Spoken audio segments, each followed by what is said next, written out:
wabarakatuh. Halo semuanya, perkenalkan nama saya Putri Ika Lestari dengan NIM 1KA24001. Saya mahasiswa dari Stikes Gria Husada Sumba Besar, program studi S1 Kesehatan Masyarakat semester 3. Pada kesempatan kali ini, saya akan membahas tentang farmakologi dengan topik pembahasan tentang klasifikasi obat menurut undang-undang, jenis obat berdasarkan merek dagang, paten, dan generik, serta obat herbal dan tradisional. Selain itu juga, saya juga akan menyampaikan hasil observasi lapangan terhadap salah satu obat yang umum dijumpai di masyarakat. Yang pertama yaitu klasifikasi obat menurut undang-undang. Klasifikasi obat di Indonesia diatur dalam Undang-Undang Nomor 36 Tahun 2009 tentang Kesehatan, serta Peraturan Menteri Kesehatan Nomor 917 Menkes 1993 tentang pedoman penggolongan dan penanganan obat.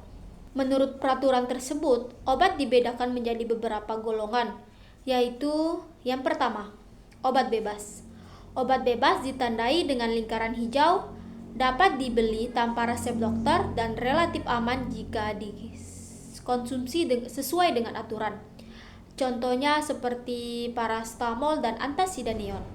Yang kedua yaitu obat bebas terbatas, ditandai dengan lingkaran biru, bisa dibeli tanpa resep namun tetap perlu memperhatikan aturan pakai, seperti CTM atau OBH kombi.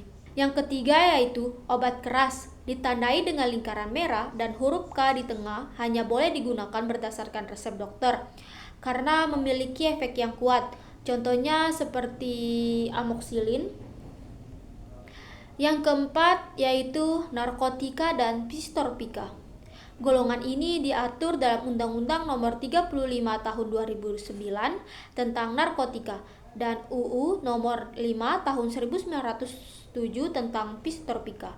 Penggunaannya sangat diawasi karena dapat menyebabkan ketergantungan jika tidak sesuai dengan aturan.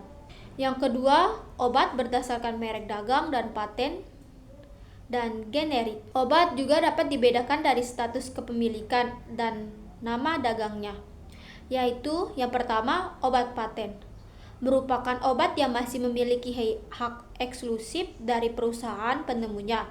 Contohnya seperti Panadol yang mengandung bahan aktif seperti paracetamol. Yang kedua yaitu obat generik, memiliki kandungan dan khasiat yang sama dengan obat paten, namun tanpa merek dagang, misalnya paracetamol generik. Yang ketiga yaitu obat bermerek dagang, adalah obat generik yang diberi nama khusus oleh perusahaan agar dapat dikenal oleh masyarakat. Dengan adanya perbedaan ini, masyarakat memiliki lebih banyak pilihan obat yang bisa sesuai dengan kebutuhan dan kemampuan ekonominya. Yang ketiga yaitu obat herbal dan obat tradisional. Selain obat kimia, masyarakat Indonesia juga banyak memanfaatkan obat herbal dan tradisional. Obat herbal berasal dari bahan alami seperti tumbuhan, akar, atau rempah yang memiliki khasiat tertentu. Contohnya seperti jamu, kunyit, asam untuk meredahkan nyeri haid atau temulawak untuk meningkatkan daya tahan tubuh. Dasar hukum mengenai obat herbal diatur dalam Peraturan Badan POM Nomor 32 Tahun 2019 tentang pengawasan obat dan tradisional. Obat tradisional merupakan bagian dari budaya pengobatan masyarakat Indonesia yang diwariskan turun-temurun dan tetap digunakan hingga saat ini. Nah, hasil observasi lapangan saya yaitu dari hasil observasi lapangan yang saya lakukan, ditemukan bahwa paracetamol adalah salah satu obat yang paling sering dijumpai di berbagai kios obat.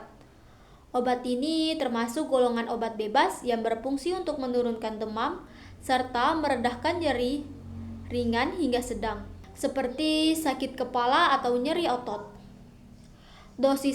Dosisnya aman untuk orang dewasa adalah 500 mg hingga 1 gram setiap 4 atau 6 jam. Tidak boleh melebihi gram per hari. Meskipun tergolong aman, penggunaan paracetamol tetap harus hati-hati karena dosis berlebihan dapat menyebabkan kerusakan hati. Dari pembahasan ini, dapat saya simpulkan bahwa mengenali klasifikasi obat dan jenisnya berdasarkan peraturan yang berlaku sangat penting agar kita bisa menggunakan obat dengan aman dan tepat.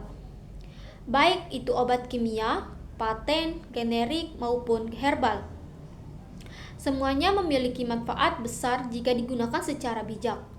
Demikian penjelasan saya mengenai klasifikasi obat dan observasi lapangan. Semoga bermanfaat dan menambah wawasan kita dalam bidang farmakologi. Terima kasih. Wassalamualaikum warahmatullahi wabarakatuh.